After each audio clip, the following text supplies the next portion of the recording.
Deu ruim pro Solo Sikoa, hein? É, rapaz, o Solo Sikoa se meteu na confusão com a Bloodline e agora vai ter que pagar o pato. Se você quiser saber o que que isso significa e se você quiser saber tudo o que rolou no último Monday Night Raw, assista esse vídeo do começo ao fim, porque eu tenho certeza que você vai querer saber as minhas avaliações e as minhas notas. Meu nome é André, eu sou fã de luta livre há mais de 30 anos e esse é o resumo completo do Monday Night Raw do dia 10 de agosto de 2026. Mas antes de ver o vídeo, não deixa de sentar o dedo no like. Leva 0,8 segundos e quando você faz isso, você indica para o YouTube que o nosso vídeo é legal e faz com que o YouTube divulgue para mais pessoas, beleza? Vamos que vamos. Vamos para o resumo do último Monday Night Raw que começou com Solo Sikoa vindo para o ringue, né? Chamando a galera ali do meio da plateia e cantarolando a música do Jey Uso. Sensacional. Olha, Solo Sikoa todo engraçadinho, todo cheio das saliências, mandou hit com o público. Sensacional. Cara, esse Solo Sikoa aí não tem muito o que falar, o cara é um mito. Só que quando ele veio fazendo a gracinha e cantando a música do Jey Uso, é óbvio que o Jey não gostou nada, né? E o Jey veio pro ringue, veio com a música dele, o público ficou fazendo pra poder voltar, o Solo Sikoa ameaçou mandar voltar, não voltou. Enfim, o que que aconteceu? O Solo Sikoa, ele tava querendo resolver os problemas com a Bloodline, né? Que ele tava cansado da Bloodline ficar enchendo a paciência dele. E o Jey Uso veio pro ringue, de novo veio falar: olha só, meu irmão, você tem que voltar para Bloodline, você tem que voltar para a família, você tem que voltar para o grupo. E aí o Solo Sikoa chegou e falou: olha, não vou fazer isso não. Isso aí é uma palhaçada. Por que que eu vou fazer isso? Você já é um ex-campeão mundial e entrou para Bloodline e virou o quê? Virou capacho do Roman. Aí o Jey Uso se irritou e falou o seguinte: olha só, vamos resolver isso aqui hoje. Vamos resolver isso aqui hoje. Eu e você no meio do ringue. E se eu derrotar você, eu entrego você de bandeja para o Roman. E aí o Solo falou: beleza, eu aceito. Mas se você perder, vocês vão me deixar em paz para sempre, tá?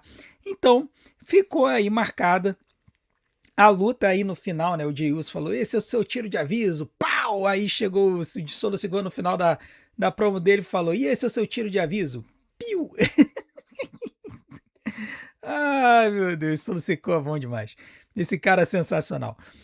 Depois disso, né, que foi marcada essa luta no main event, a gente teve 5 lutas no show, que foi bem interessante, tá? Teve coisa também nos bastidores, né, com a Sol, a Lyra Valkyria, depois daqui a pouco a gente vai falar sobre isso. Esse foi um show que foi muito mais parrudo em matéria de luta, teve muito comercial, teve pouca promo, teve algumas coisas, assim, teve LA Knight, sendo inimigo da vírgula de novo, assim, teve umas paradas meio bizarras que eu não vou entrar muito no detalhe, não. Vamos focar nas lutas, que foram bem interessantes. A primeira delas foi o Penta lutando contra o Laredo Kid, que é campeão de parelhas mistas, né? Campeão de duplas mistas lá da AAA, juntamente com a irmã dele, a La Hiedra. E aí, essa luta aqui, cara, foi aquela luta basicamente para ser um display dos lutadores no Monday Night Raw. Isso é um fato, né? E foi um lutão. Né? Foi um lutão. E assim, quando você pega dois lutadores experientes, bota no ringue, dá 10 minutos para os caras vão fazer uma banger sensacional. E foi o que aconteceu, né? Tanto o Penta quanto o Laredo Kid voaram para tudo que é lado. O Laredo Kid aí com o açaí moonsault e tudo mais, né? Também muitos super kicks, muitos mata-cobras, aí o Sling Blade do Penta, top carrilho do Penta para cima do Dragon Lee para fora do ringue, Dragon Lee, né? Do Laredo Kid. Eles continuaram se engalfinhando no ringue. E aí no final, o Laredo Kid chegou a mandar um 450 para 2. Aí mais pro final, ele tentou mandar um Phoenix Splash. E aí o Penta acabou saindo do caminho. E aí logo depois, em seguida, o Penta aplicou o Mexican Destroyer para 3. Tá? Vitória do Penta. Uma luta de 10 minutos e não tem como dar uma nota baixa. Então 3 estrelas e 75. Foi uma belíssima luta desses dois. O Penta que avança, essa luta foi pela primeira rodada do torneio de Number One Contender para enfrentar o Roman Reigns lá naquele show na Cidade do México, Monday Night Raw na Cidade do México, no dia 14 de setembro. O Penta avança para as semifinais e agora a gente vai ver aí quem que a WWE vai colocar no caminho dele. Depois disso, a gente teve um segmento da Division vindo para o ringue, porque o Austin Theory iria enfrentar o Tozawa. Cabe ressaltar que teve uma entrevista com a Division nos bastidores, e uma das histórias que estavam subjacentes a essa luta aí da Division era o Bron Breakker, né? Acho que foi o Baron Saxon que entrevistou a Division e em nenhum momento o Bron Breakker falou nada. Depois que eles falaram lá que eles iam destruir o Tozawa, papapi, papapum, foi embora o Logan Paul, foi embora o Austin Theory, foi embora a Maxine, o Bron Breakker ficou naquele estado catatônico dele. O Baron Saxon viu e perguntou, vem cá, você quer falar alguma coisa, Bron? Tal. E aí o Bron chega e fala, Baron, me fala aí, você acha que o Obafemi é o futuro da WWE? Eu fiquei olhando, falei, cara, mas o Bron Breakker tá carente mesmo, né? Impressionante. Porque ele estava sendo tratado como o futuro da WWE, ele que estava sendo tratado como sendo o futuro main eventer de WrestleMania em múltiplos WrestleManias, e agora que trocaram ele pelo Obafemi, eles estão criando essa história de que ele tá meio carente aí, meio chateado da vida, que ele não é mais supostamente o futuro da WWE. Eu achei meio engraçado isso, a forma como eles estão tratando essa história, né? Pelo menos não estão fazendo ele de chorão, estão fazendo ele que meio que de obcecado. Mas enfim, o Baron Saxon falou que ele tinha um potencial tal, e aí o Bron Breakker saiu ali meio que irritado, né, com o Baron Saxon. Enfim, depois eles vieram pro ringue pra luta, e aí foi interessante ver o Logan Paul, o Austin Theory e a Maxine vindo na frente, e o Bron Breakker vindo assim uns 20 passos atrás. Ele não estava lá muito interessado na Division, não. E durante toda a luta, enquanto a Maxine interferiu na luta, o Logan Paul ficou distraindo e tal, o Bron Breakker ele ficou encostado na mesa dos comentaristas, de braço cruzado, de perna cruzada, e não moveu uma palha para ajudar o Austin Theory. Não ajudou em nada, assim, não moveu uma palhinha para ajudar o Austin Theory. Enfim, o que aconteceu foi que essa luta do Austin Theory com o Tozawa, cara, foi basicamente quase que um squash, tá? Mas, surpreendentemente, o Tozawa teve bastante movimentos e acabou sendo uma luta ali com um certo desenvolvimento. Foram 8 minutos de luta. Então, quando você considera isso tudo, foi muito interessante ver como que a luta ela acabou sendo bem trabalhada, né? Basicamente a história da luta foi o Austin Theory destruindo o Tozawa e o Tozawa voltando e conseguindo recuperar ali, se recuperar na luta, utilizando aí a sua agilidade, o Huracanrana, Shining Wizard, surpreendendo o Austin Theory. No final das contas, quando o Tozawa mandou o Hulking Up, a Maxine chegou a puxar ele nas cordas, tal, deu uma distraidinha. Depois dessa distraidinha, o Tozawa ainda foi para cima do Austin, mas o Austin deu ali uma cotovelada ali na cara dele para 3. Eu achei meio fraco o golpe do Austin Theory. Eu acho que com o Tozawa levinho dava para ele ter aplicado aquele finalizador todo esquisitão dele, mas enfim, ele acabou fazendo pinfall para 3. Então, vitória do Austin Theory, foram 8 minutinhos de luta, 3 estrelas e 25. Foi uma lutinha boa de televisão. Depois disso, o Bron Breakker, o Austin Theory estava ali atacando o Tozawa, e aí o Obafemi veio. Né? O Obafemi veio para o ringue para salvar o Tozawa de um spear que o Bron Breakker estava se preparando para dar. O Bron Breakker entrou no ringue e estava se preparando para dar um spear no Tozawa e demolir ele. E aí o Obafemi veio pro ringue e aí o Bron Breakker largou o Tozawa e começou a encarar o Oba. E aí nessa história que ele estava encarando o Oba, tal, quando a gente achou que os dois iam sair na mão, apareceu um monte de segurança e de oficial para impedir. E aí eu fiquei olhando e falei, caraca, meu irmão, deixa os caras se pegarem. Eu sei que vocês estão querendo salvar isso mais para frente, mas custa deixar os dois caras se estraçalharem no ringue um pouquinho? Custa nada, cara. Pelo amor de Deus. Enfim, os oficiais vieram, separaram. O Bron Breakker foi para um lado, saiu do ringue dando esse sorrisinho aí. O Obafemi foi para o outro. E aí, depois dessa treta toda, o Bron Breakker foi encontrar o Paul Heyman nos bastidores. E aí ele foi falar assim, vem cá, e aí, Paul, você viu o que aconteceu? Tal? Aí falou, eu vi. E aí, tá impressionado? Não sei. Você ainda acha que o Obafemi é o futuro da companhia? Pode ser. E aí o Paul Heyman fala assim, talvez dependa de você me mostrar o contrário, né? Então, o Paul Heyman, ele tá trabalhando o Bron Breakker meio que dando uma estimulada no Bron para que o Bron prove que ele não que ele vai ser o futuro da companhia e não o Obafemi.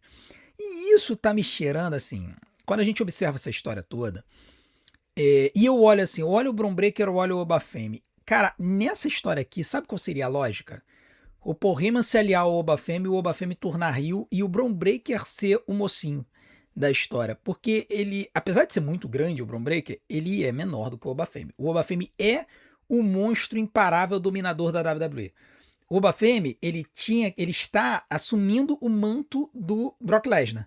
Ele tinha que estar assumindo também a persona. Entendeu? O Brock Lesnar sempre foi heel. Ele teve pouquíssimas vezes na carreira dele que ele foi face. Na maioria das vezes, ele foi heel. Por quê? Porque o cara é um monstro de grande.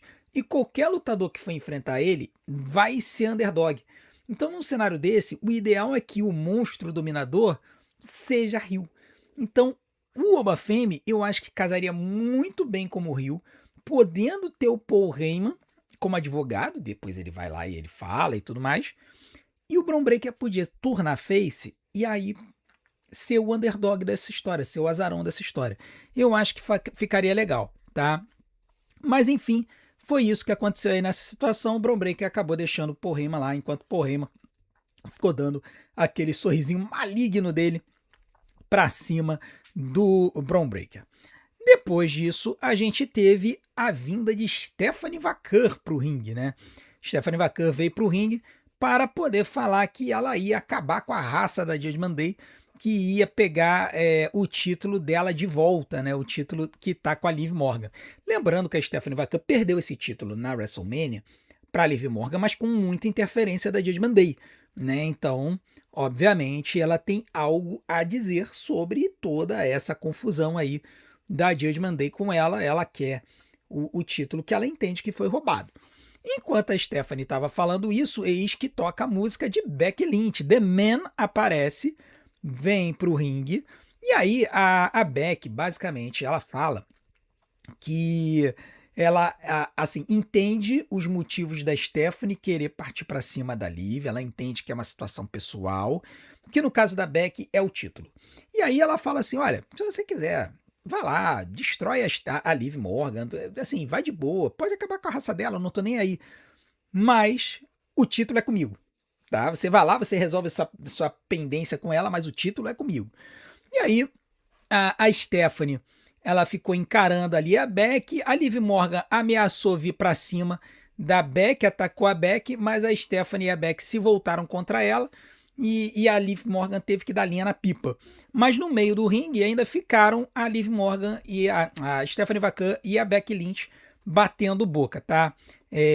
Então foi bem interessante de ver essas duas aí batendo boca. Tem gente apostando talvez numa triple threat dessas duas aí, dessa com a Liv Morgan. Ou talvez, e aí eu acho que é mais provável, ter uma luta de number one contender. Porque eu acho que a Stephanie vai lutar com a Liv Morgan no dia 14 de setembro no Monday Night Raw. Esse Raw da Cidade do México. Porque, olha só, a Cidade do México, eles vão lutar na arena da CMLL, né? A Arena CDMX é basicamente a casa da CMLL. É a maior arena de luta livre do México. A WWE, com certeza, vai querer fazer um mega show nessa arena para tentar ganhar de vez o mercado mexicano, já que eles estão investindo bastante na AAA e tudo mais. Fazendo um mega show na Cidade do México, eles conquistam de vez o cenário latino-americano, o cenário mexicano, que é o que eles querem. Nesse cenário, ele já tem o Roman Reigns defendendo o título nesse show, e eu acho que a Stephanie vai lutar contra a Liv Morgan e vai ganhar esse campeonato mundial nesse show também. Então, essa jornada aqui é para trazer um cartaz a mais para Stephanie. Com certeza a Becky tá naquele papel que a gente sabe que ela faz brilhantemente, que é elevar outras lutadoras. E aí a Stephanie vai acabar sendo elevada, vai lutar contra a Liv Morgan no dia 14 de setembro e eu não duvido nada que ela ganhe, tá? E aí eu quero saber de vocês se vocês estão curtindo, se vocês curtiram esse Fantasy Booking, se vocês acham que esse é o ideal para Stephanie, ou se vocês gostariam de ver a Becky Lynch sendo campeã mundial de novo. Coloca aqui nos comentários, eu quero saber a opinião de vocês. Lembrando que os comentários de vocês irão para o Sincerão da Galera, tá? O vídeo que vai pro ar amanhã, quando eu reajo aos comentários de vocês. Então, coloquem os seus comentários aqui. Lembrem-se, um tópico por comentário, tá? De 2 a 3 linhas, sejam profundos, nada de falar, a luta foi muito boa, que aí fica difícil de eu reagir aos comentários de vocês, tá? Depois disso, a gente teve a terceira luta da noite, que foi uma luta entre o Dominic Mysterio e o Dragon Lee. Essa luta ela foi setada nos bastidores, com o Dominic conversando com o Dragon Lee sobre... assim, os dois estavam batendo boca porque o Dragon Lee estava conversando com o Rey Mysterio, agradecendo ao Rey por ter dado ao Dragon Lee a chance de lutar nesse torneio de luteadores para enfrentar o Roman Reigns lá no dia 14 de setembro. E aí o Dominic apareceu, ficou chateadíssimo, perguntando para o pai por que ele, que é o rei dos luteadores, não foi colocado nesse torneio. O Dragon Lee ficou bolado com isso e ele acabou desafiando o Dominic para uma luta ali naquela noite. Tá? Cabe ressaltar que o Dragon Lee ele deu uma engasgada na promo, deu uma confundida. E a gente já falou isso aqui, que o Dragon Lee mudo assim, é um poeta.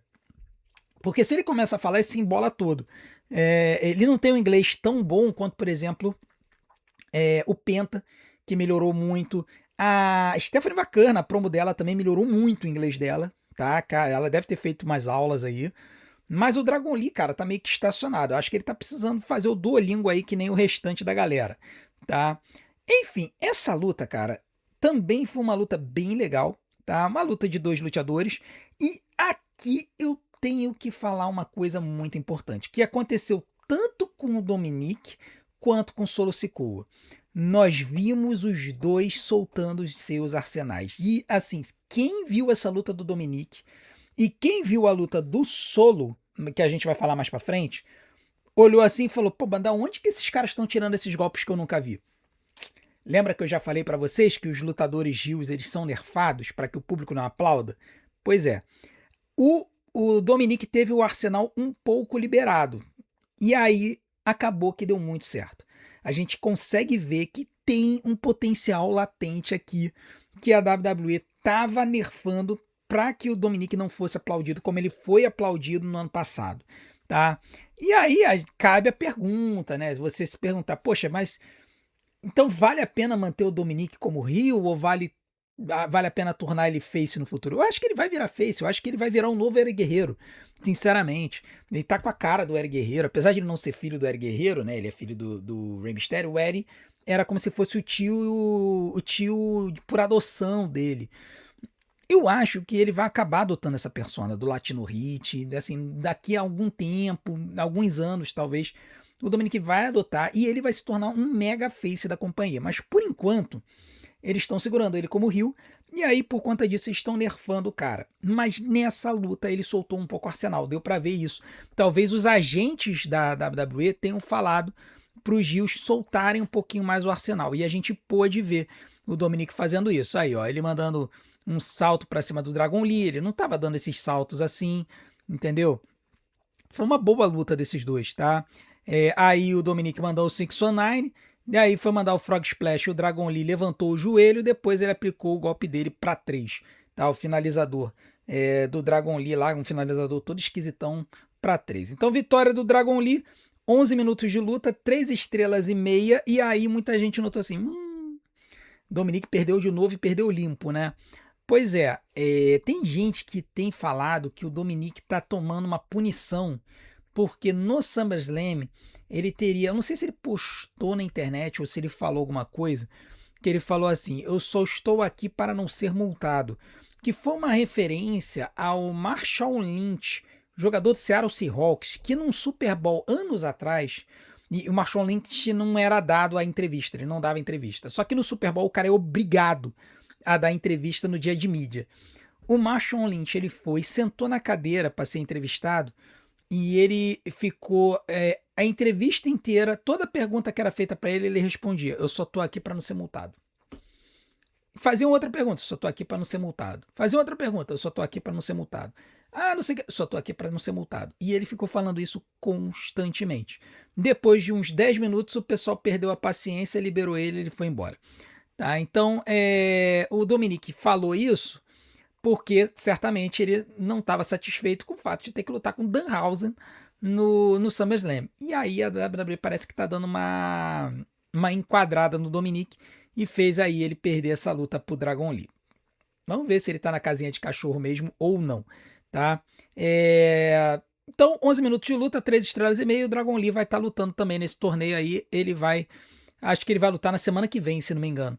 Tá, então vamos aguardar para ver essa luta aí do Dragon Lee. Na verdade, não. Semana que vem vai ser Rey Fênix e El Fiscal no Monday Night Raw. Dragon Lee deve lutar em algum outro momento aí, tá? Sim, eu esqueci, isso é muito importante, tá? Enquanto o Dragon Lee tava comemorando, apareceu o Big Cass e destruiu ele no ringue. Mandou aí o East River Plunge, né? Que é esse golpe dele aí. Que ele dá um bear hug, depois dá um side slam. Depois apareceu aí o Devon Evans para tentar partir para cima do Big Cass. O Big Cass tomou uns golpes do Devon, mas quando o Devon foi mandar o Old Cutter, ele tomou um clothesline medonho do Big Cass, que depois mandou um outro Big Boot na cara dele.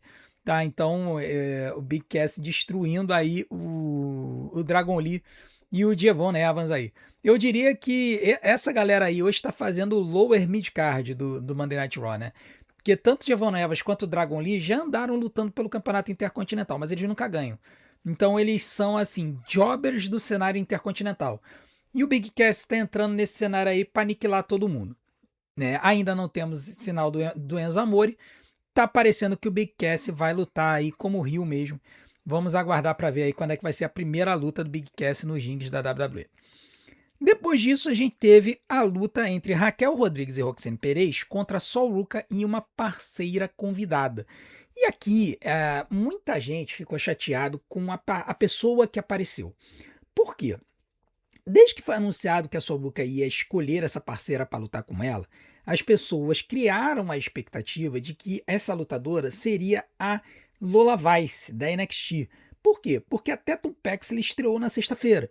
Então, e como a Lola Vice deu tchau pro pessoal da NXT, o pessoal falou: opa, a Lola Vice vai aparecer nesse Raw. Só que o pessoal esqueceu que a WWE não separa casais. Se você tem dois lutadores que são casados ou namorados ou vivem juntos, a WWE não separa eles de shows. Eles fazem com que eles sempre vão no mesmo show, tá? E aí, o que acontece? O Damian Priest, que vive com a Lola Vice, ele é do SmackDown e é campeão de duplas do SmackDown. Então, a não ser que eles fizessem o Damian Priest dropar o título e vir pro Monday Night Raw, eles nunca iam botar a Lola Vice no Raw. E aí eu comentei no vídeo de notícias de que a lutadora que poderia aparecer aí nessa luta seria a Io Sky. E aí eu tenho que dar o tapinha nas costas porque eu acertei, né? A Io Sky é que veio pra luta pra ser parceira da Sol Ruka, né? Claramente também querendo se vingar da Judgment Day, porque a Judgment Day se meteu na luta da Io Sky contra a Liv Morgan lá no SummerSlam. Né? A luta, o desenrolar dela foi bastante interessante, né? A Sol Ruka apanhou primeiro cortando o ringue, aí fez o tag para Io Sky, depois aconteceu o inverso.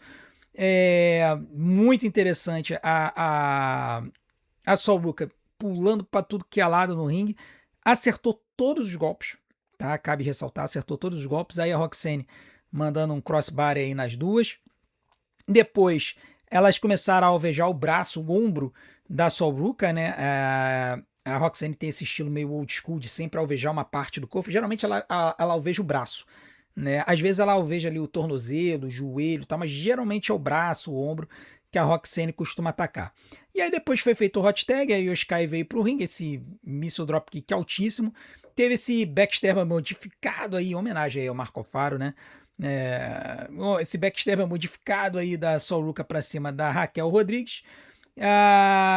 Mandou um clothesline pra cima dela. A Io Sky mandando um açaí moonsault. A luta quase terminou. A Roxane Perez quase mandou aí um Pop Rocks na Sol. Quando ela foi mandar o Pop Rocks, a Sol escapou com um handplant, né? Mandou ali uma bananeira e aí escapou desse golpe. E aí logo depois ela deu um golpe na Roxane e aí mandou esse lindíssimo Soul Snatcher certinho, tá? Não teve bots aqui. Encaixou o Soul Snatcher e mandou o pinfall para 3, tá? Vitória de Io Sky e Sol Ruka. Foram 12 minutos de luta. Eu vou dar 3 estrelas e meia também para essa luta. Eu achei muito boa. Uma luta com uma boa construção. Durante o intervalo, elas tornaram a luta um pouquinho mais metódica ali para poder dar uma descansada. Mas foi muito boa. A luta com a Io Sky e com a Sol Ruka não pode dar ruim, né? Aliás, as 4 lutadoras estão de parabéns. Nenhuma delas deixou a desejar. Tanto a Raquel, a Roxane, Sol Ruka e Io Sky. As 4 muito boas lutadoras. Foi muito legal de ver elas no ringue. Antes da gente falar do main event, e aí a gente vai ter que contar toda a história que rolou, a gente fala teve um segmento nos bastidores em que o Penta estava conversando com o Ray, e aí o Ray falando pro Penta, legal que você avançou para a segunda fase, tal, não sei o que, parabéns, tal. Aparece o Chad Gable, e aí o Chad Gable desafia o Rey Mysterio para uma luta pelo Campeonato Intercontinental, falando que seria uma honra para ele defender o título contra o Ray.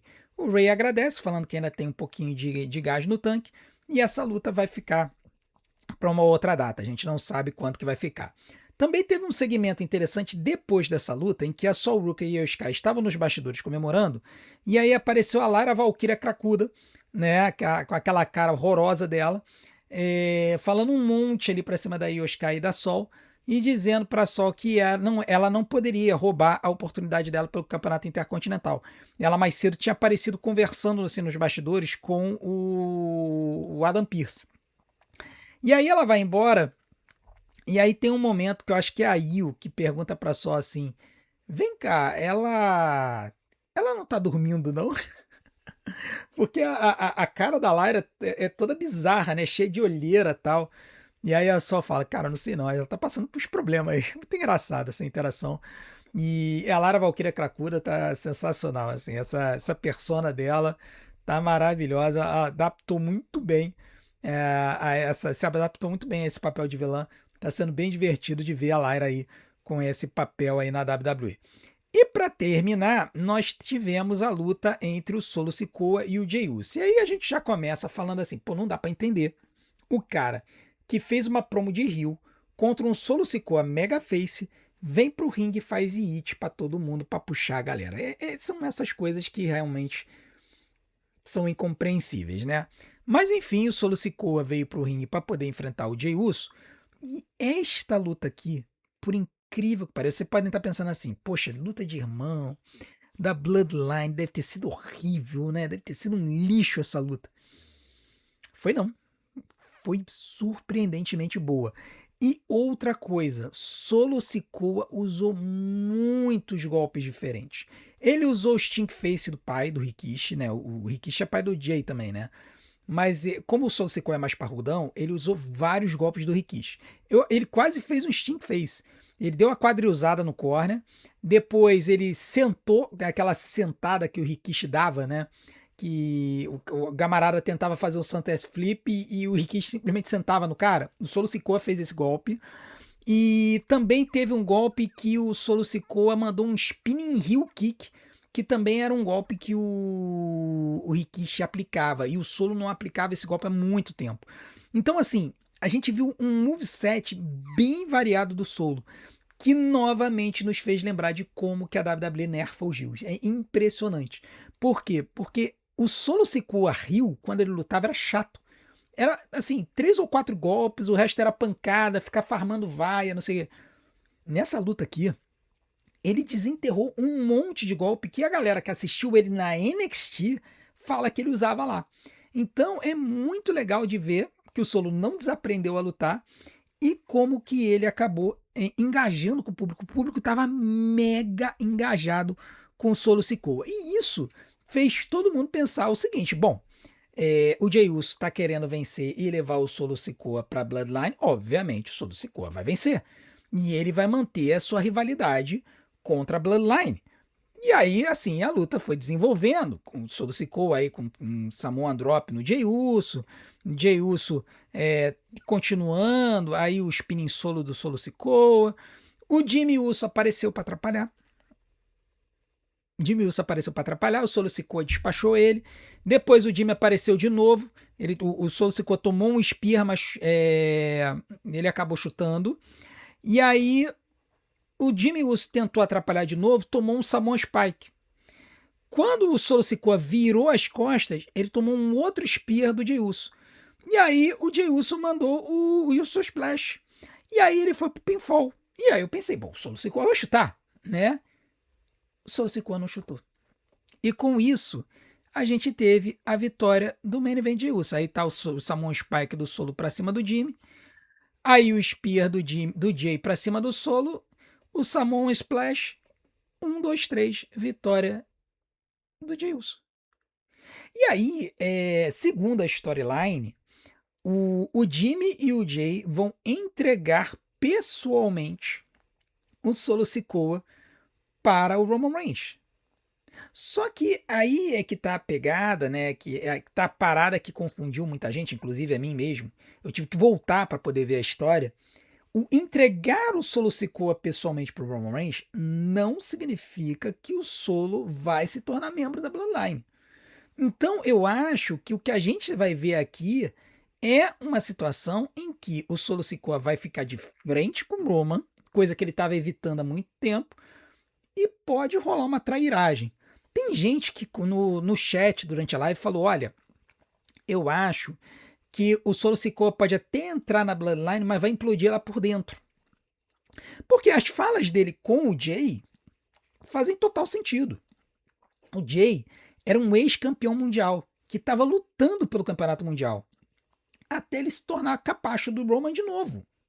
Então, o Solo Sikoa entrando e falando abobrinha no ouvido do Jay, no ouvido do Jacob, que também foi o outro que se tornou capacho do Roman, isso pode trazer uma continuidade de histórias que pode desembocar no final definitivo da Bloodline. Pelo menos me parece que essa vai ser a história da Bloodline para esse ano. Tá? Todas essas tretas, essas maquinações, essas confusões que vão acabar trazendo mais questões dessa novela samoana aí. A minha única coisa assim triste é saber que o Campeonato Mundial Peso Pesado está envolvido nessa história. A gente tem o LA Knight ciscando ali, mas parece que ele vai servir de alimento para o Roman. E nós temos o Obafemi, mas o Obafemi já foi desviado para lutar com o Bron Breakker. Já esqueceram de novo a história do King of the Ring, que ele tem uma chance pelo título. Então, assim, a gente vai ter que continuar observando para ver como é que vai acontecer essa história toda. O que eu posso dizer para vocês, e teve muita gente que ficou decepcionada com o final do show, é que o final do show, apesar de eu ter ficado decepcionado, porque eu gostaria de ter visto o Solo Sikoa vencendo, ele me deixou intrigado para a semana que vem. Porque eu quero saber agora o que significa o que vai acontecer quando o Solo Sikoa ficar de frente com o Roman. Se o Roman vai realmente pedir para o Solo Sikoa se aliar à Bloodline, se o Solo vai se aliar à Bloodline e se isso vai durar muito tempo. Tá? Então, aqui a gente vai ter que realmente ver as cenas dos próximos capítulos. Esse que é legal da WWE. Quando eles fazem um criativo legal, decente, eles nos estimulam a ver os próximos shows. Eles nos estimulam a ver os próximos capítulos. Né? A única questão é que a gente tem que encarar cada show semanal como se fosse uma cena de um episódio normal, e aí um episódio normal de uma série é o mês inteiro. Tem gente que não tem paciência com isso. Se você não tiver paciência com isso, acompanhe os nossos resumos aqui, que eu vou trazer tudo de informação interessante para vocês. Beleza? Muito obrigado a todos pela audiência. Com relação à nota do show, eu vou dar nota 7,5. Eu acho que foi uma Um bom show. Para a luta final, foram 13 minutos de luta. Eu vou dar 3 estrelas e meia também. Jey Uso e Solo Sikoa foi uma bela luta. E pro show eu vou dar 7,5. Eu não vou dar uma nota maior porque a gente não teve nenhuma grande surpresa. Meu Deus, que coisa tal. Mas nós tivemos 5 lutas e todas elas foram boas ou acima da média. Por isso que eu vou dar nota 7,5. Foi um bom show de televisão. É um show que eu recomendo que você veja, até para poder continuar vendo as histórias. As lutas foram legais.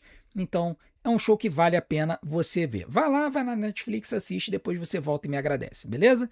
Não deixe de continuar fazendo tudo aquilo que a gente pede para ajudar nosso canal. Deixe seu like, se inscreva no canal, ative o sininho para receber as notificações dos nossos próximos vídeos, deixe seu hype e, acima de tudo, assista e maratona os nossos vídeos, porque tempo de visualização é o que faz o YouTube divulgar a gente. Eu vou deixar umas opções aqui na tela para vocês. Desde já, meu muito obrigado. A gente se vê do outro lado. Um grande abraço. Até a próxima.